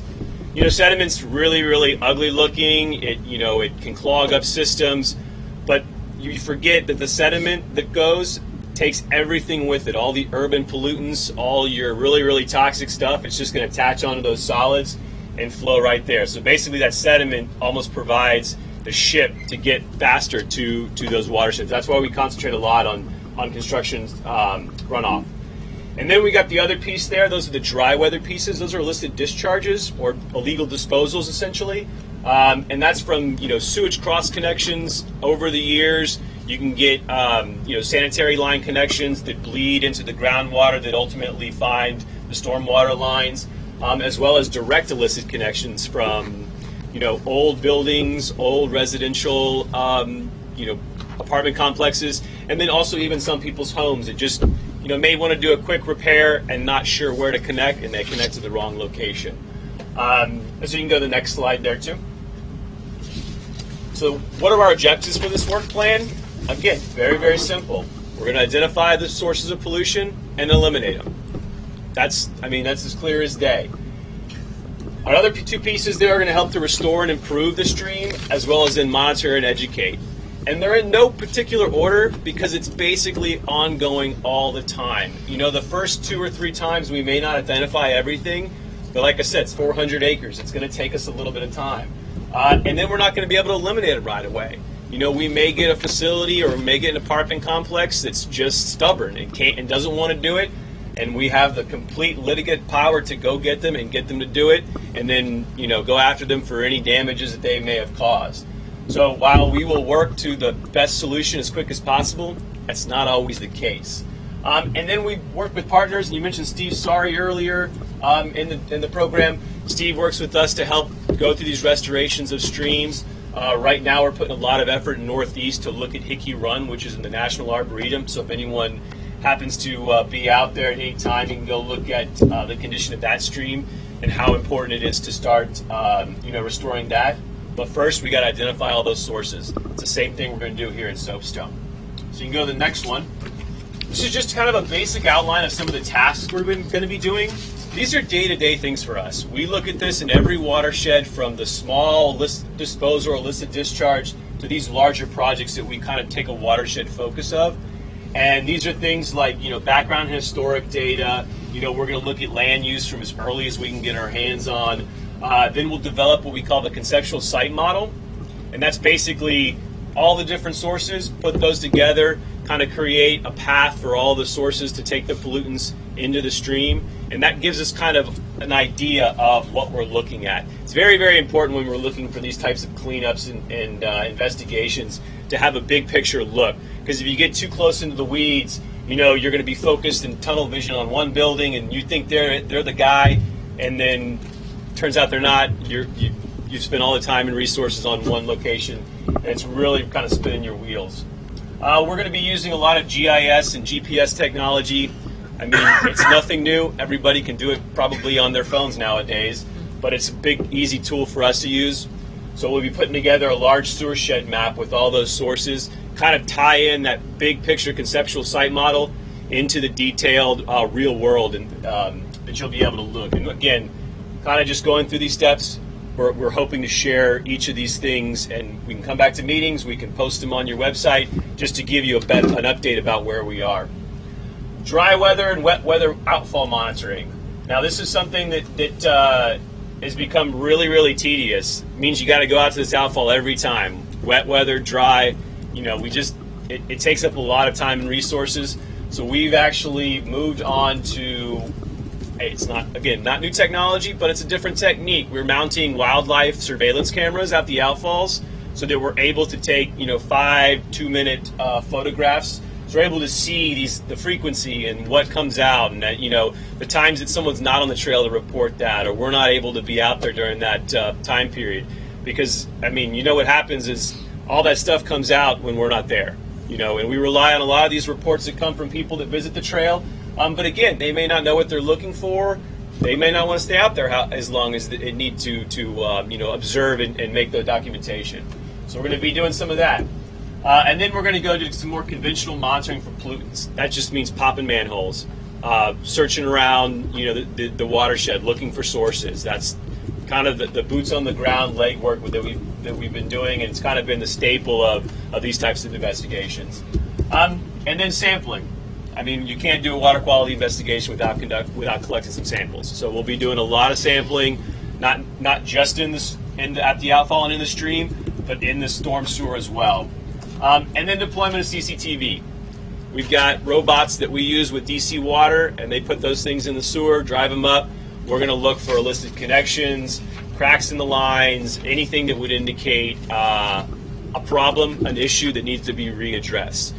And again, just like the objectives, this isn't an ordered list. We may jump to CCTV right after we find out that there's a major source that we need investigating. We may go back to sampling, so this is going to kind of be a rotating a work schedule, rotating work plan. So you can go to the next slide. I've got some examples of what we've done in the past. This is actually just a still photograph of a video that where we have a wildlife camera mounted out in Northeast near the Arboretum. And every 5 minutes it takes a photo, and you probably can see a little bit. It looks kind of cloudy. It's probably not as clear on the screen as it is in the photo, but that's just an oil sheen. It's dry weather, shouldn't be there. That means that somehow we're collecting some type of oil and grease or other contaminant that's now flowing to the stream there. You can go to the next slide there. This is one of our inspectors. He's collecting a stormwater sample. This is in the 72-inch pipe there in Northeast. It's dry. You can imagine if it wasn't dry, how much water would be in that line there.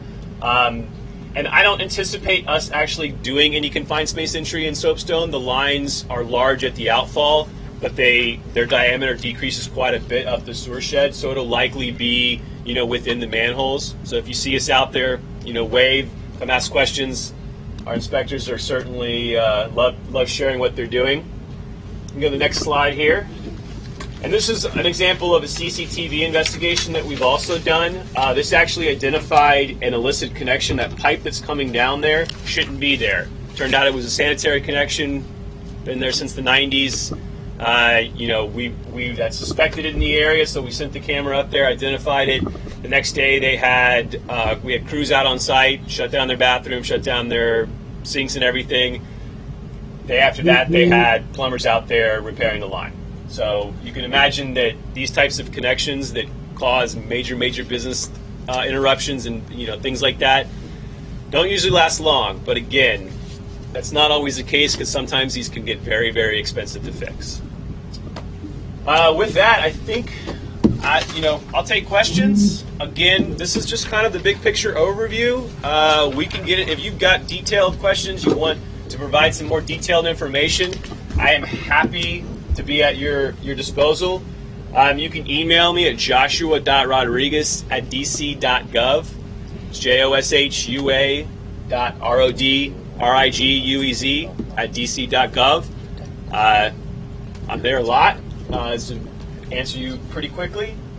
If you have questions today, you want to give me a phone call, we'd be happy to help. Yes, ma'am. Just 1 second. Sure. We'll start here. Go ahead. Yeah. Can I start? Yeah. So I got a bunch. So thanks for this. It's really interesting to see what's going to happen. One of the key details I didn't see on there was when this would all be happening. So timeline, we're already in the field right now. Okay. We're the look for the main task, like the CCTV stuff, is probably not going to be until late summer or early this fall. We've got a contract with DC Water that we've got to get back in place to do some of that work. We have a continued lab sampling contract, which we can, initiate at any point. So the hope is to start collecting some of those samples and getting them, sent off to the lab. One of the big things with these types of investigations, especially for one of the main concerns for the bacteria, is determining whether or not that bacteria is human source. Yeah. Our lab contract will sample for acetaminophen, ibuprofen. We call them pharmaceuticals and personal care products. So that's going to be our first step, really, is to take those samples. And like I said, normally we wouldn't go out and just start sampling, but in this case, we're already setting up to go ahead and do that. Okay. Getting out into the streets and start popping manholes may happen sooner than we thought, because we may identify something quickly that is going to lead us, in one direction. One of the other things too is that it's weather dependent. So dry weather is really right now our focus, because that's how you're going to identify any illicit sanitary connections. It's been dry lately, so that's why we've been trying to get a little bit, more observations done, try to get more in the field. But the second it gets rainy, it kind of hampers our investigation a little bit. Okay. So while I'd like to put a hard timeline up there, it just ends up being, kind of mushed together, or then we jump to another one because we don't want to waste time and resources. As you know, our budgets are set within the fiscal, so we want to spend the money we've got when we've got it, and then hope to plan out, our other efforts further on down the road. Okay. So about the testing, I think right now it's like every 3 months or so. So that's the ambient monitoring. Okay. The testing that we do is completely different. Okay. These are the ambient things are required by the Clean Water Act and other obligations to the federal government and things of that nature. Our investigation is what we want to do and when we want to do it. So we can, our monitoring schedule may be significantly increased, or it may be, farther out. If we find that there's significant dry weather concentrations, we're not going to keep going out to sample that, because we know that they're there. Our goal will then to be move upstream in the sewer shed itself to start sampling manholes. Okay. The stream we know is going to stay as is until we remove those sources. So our focus is not necessarily going to be the ambient quality of the stream, but what's coming into it. And when you say as is, that's the current studies that say that the stream's impaired, or yes. So if we see current bacteria concentrations at a certain level, unless additional sources come out, they're going to stay like that. Okay. When we start removing sources, or ultimately if we we remove any sources that are human or non-human, the stream will start to repair itself. Mm-hmm. The stream is not just degraded for water quality, but also, there's bank erosion and all sorts of issues. There's the line crossing that DC Water is going to work on, restoration. So all those things in place will help start, repairing and we don't really like to, refer to streams of low quality, high quality. Like to refer to them as healthy, Mm-hmm. unhealthy, or degraded, healthy. It'll help improve the stream's health regardless of what we do. Okay. Now, when you're done, will you be providing recommendations for additional monitoring going forward? Is that part of that, or is it what did you just call it, the ambient testing? So the ambient monitoring is going to stay in place regardless. Okay. Additional work may only include additional parameters. The frequency probably won't increase. Okay. Our recommendations won't necessarily be to monitor the health of the stream.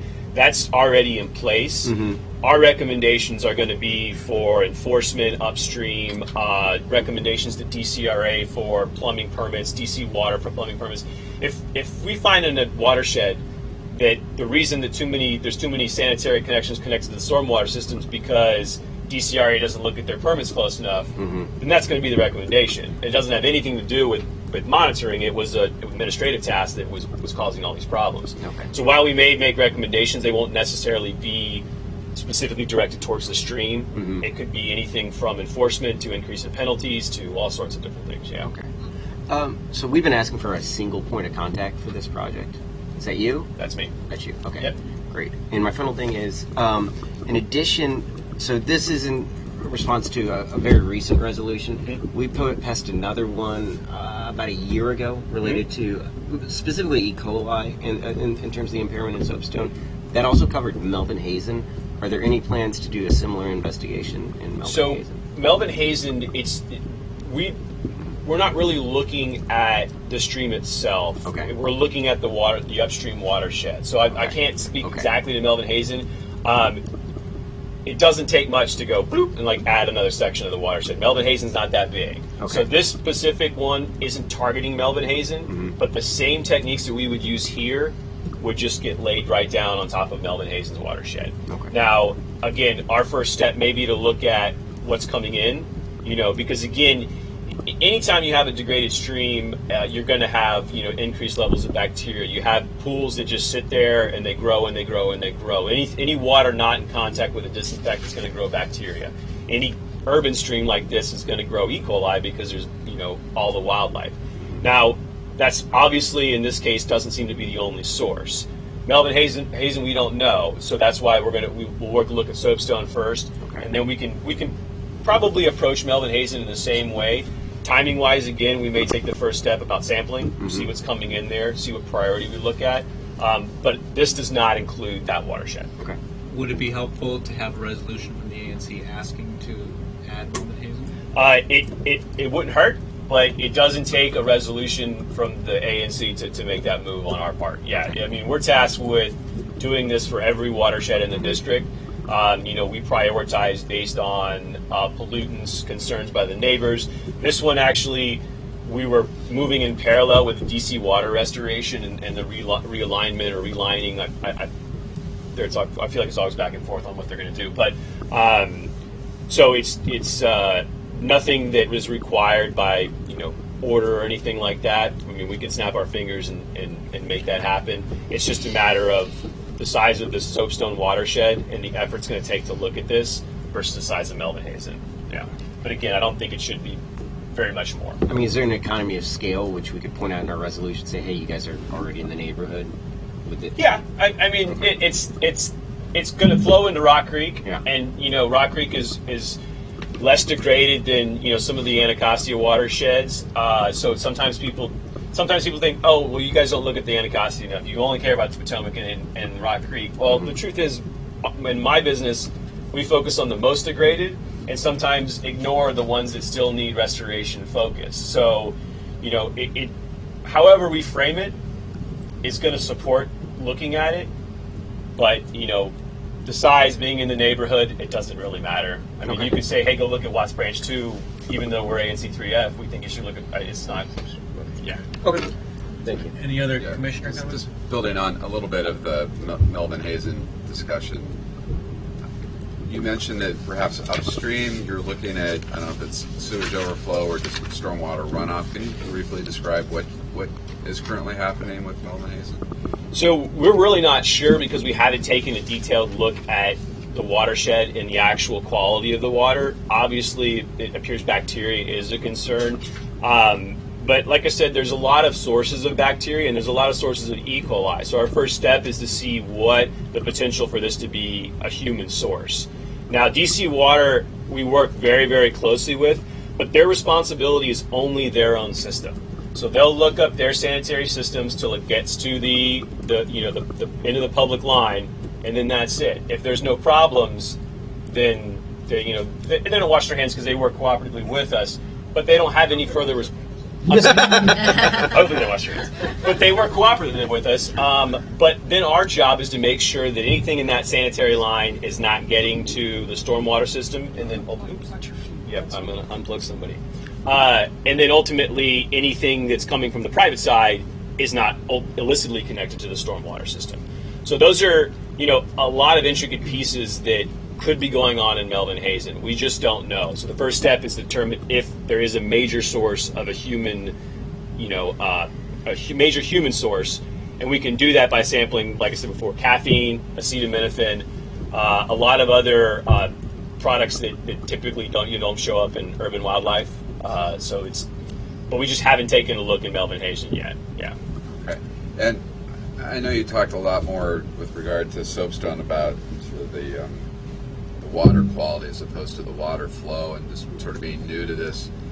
Can you describe the technique that you guys use to determine when there are sewage overflows, or even if there are not, if there's just this gush of water through the stormwater management system that has sort of a degradation potential on its own? And could you sort of be able to pinpoint where in the watershed these overflow events are happening, and is that part of your study? Well, so the actual sanitary overflows we won't be looking at specifically based on hydraulics because it's a separate system. So wet weather should not affect the flow in a sanitary system. However, sanitary overflows will happen. It's an old system, so anytime you get that sanitary overflow, it inevitably may flow to a stormwater inlet, and that stormwater inlet then doesn't either get cleaned totally, or it may not, no one may know, and it just gets washed through in the stormwater system. Because, the inlets are the inlets. The water's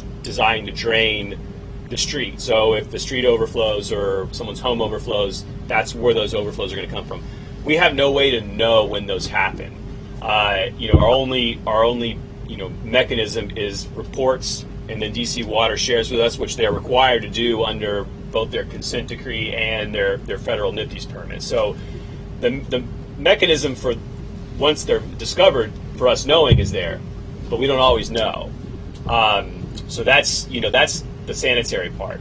Now, if anyone's ever been out to the outfall there when it's rained, you can see the hydraulics of this watershed, and I want to say they're fascinating because that's what I do for a living. I'm in hydraulics. But they're downright scary sometimes because it flows so fast and so hard that it is a very big volume concern. And, all contaminants or pollutants aside with that, it's a big part of what's degrading the stream is that volume. Now, that's a big piece that we're working with DC Water on, is to understand those hydraulics, because it may not be just the volume. It may be the design of the line. It may be that they choke pointed it because it was 48 inches, then it opened up to 70. I mean, it's all things, engineering, design, that may or may not have gone into consideration when they put that outfall there, 110 years ago or something like that. So, that's a whole separate piece.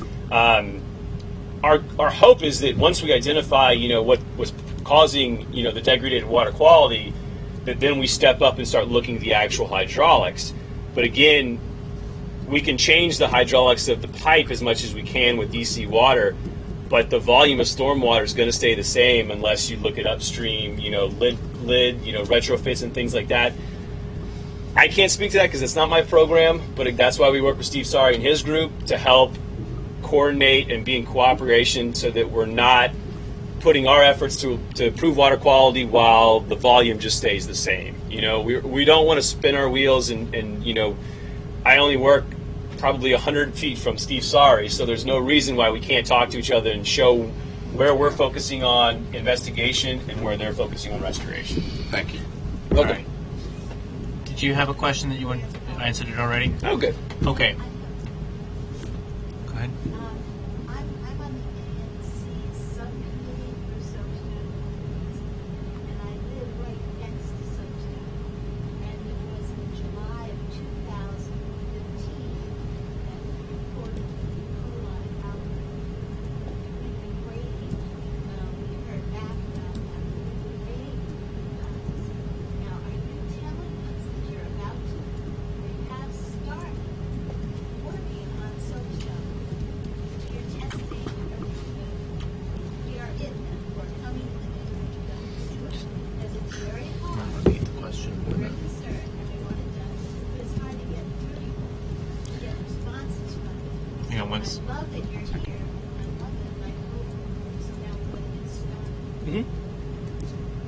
So let's just repeat the question into the microphone so that people. No, I'll do it into the microphone so people watching online can hear it.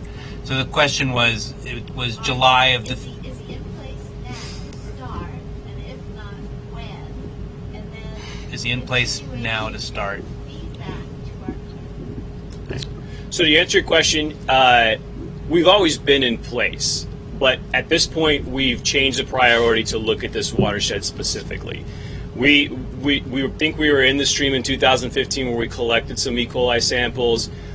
We've been in the watershed before to look at potential illicit connections, but with our staff and with our resources, we're spoiled because there's a lot of programs all across the country that have half the staff we do for the entire state.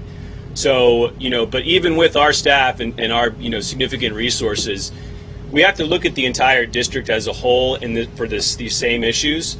So we kind of one off these reports and some of these investigations where we look at main concerns. So we've been in Soapstone doing that exact thing as we would across the district, but because of the increased concerns, raising this by the issue being raised again by the ANC, we've taken that approach that we looked district-wide and moved it to looking at watershed specifically, and now initiated the same program that we have in other more problematic watersheds within Soapstone.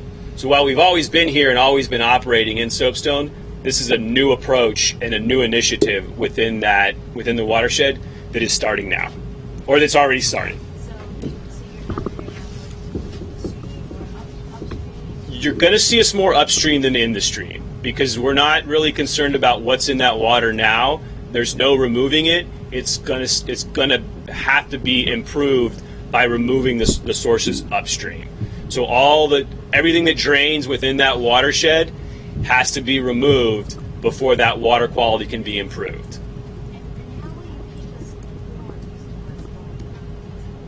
So in an incident like this, we really haven't had a huge community input or a community relations plan, but that's not uncommon. We can certainly put together something that's more concrete to memorialize the community's input.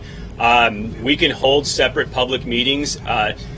Being in the environmental field for 15 years, I've spoken at all different kinds of public meetings for all sorts of different issues, and that's the first thing that they ask is, when's the next meeting? So, we can set that up. We'll work with our community relations group, Mike Matthews, who I think y'all are familiar with.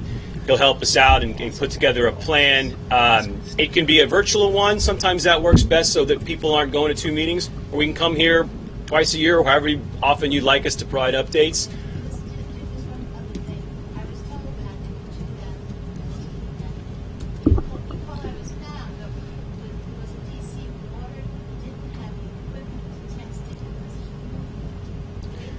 That's correct. It's very difficult because you either need to do sample for products that aren't found, in non-human sources, or do DNA. And people don't have the capability at DC Water's lab. And there's very few there's very few commercial labs that do that DNA testing. And those commercial labs is what we use. Now, it's not impossible to do the DNA testing. It's just a longer drawn out.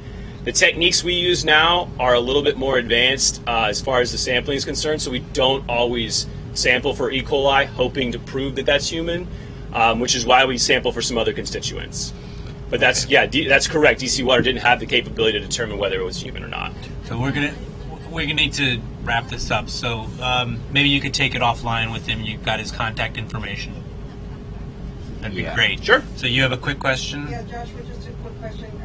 One word to get your hat, and can I get one?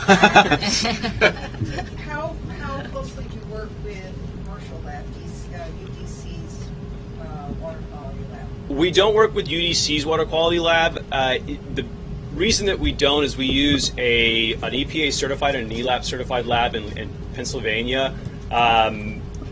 Our focus is enforcement, and having UDC's lab do some of those samplings would certainly be beneficial. It would be great. It would give them good experience. But we wouldn't have the chain of custody to take a case to court if we needed to at UDC. So that's why we focus on these commercial laboratories that have very, very specific and secure chains of custody, so that there's no question if we do have to take something like this for enforcement. Okay, I'm going to cut us off here. Your contact information is up here if And I anybody have a wants to stack of follow cards. up. Anyone's welcome to take. Okay, thank you very much. Thank you. You want your... Oh, you need your drive here. Oh, yeah. It's so tiny. Hey, Josh, could you stick around for a couple minutes? Okay, thanks very much. So now we're going to move to other business, the last few things. So I'll turn it over to our treasurer for a treasurer's report. Okay, thank you very much. Sorry, I've got a big stack of bills and papers here. Okay, so since our January meeting, ANC 3F has spent $1,180.01, largely on internet, office supplies, and staff wages. We have received $4.39 in interest. Our bank balance is $94,453, which does not yet reflect any district allotments for this year. So that will go up over the course of the year. Okay. Thank you. So, would you like to make a motion? Yes, are you ready for that? In addition, I would like to make a motion to approve a salary increase for our employee, Rachel. Those of you who don't know her, she really makes this magic happen. You know, all the stuff that's on our website, a lot of the work that goes into making sure that our live stream is functional, and so many other things. We don't always have occasion to say thank you, but thank you. You're wonderful. We appreciate you very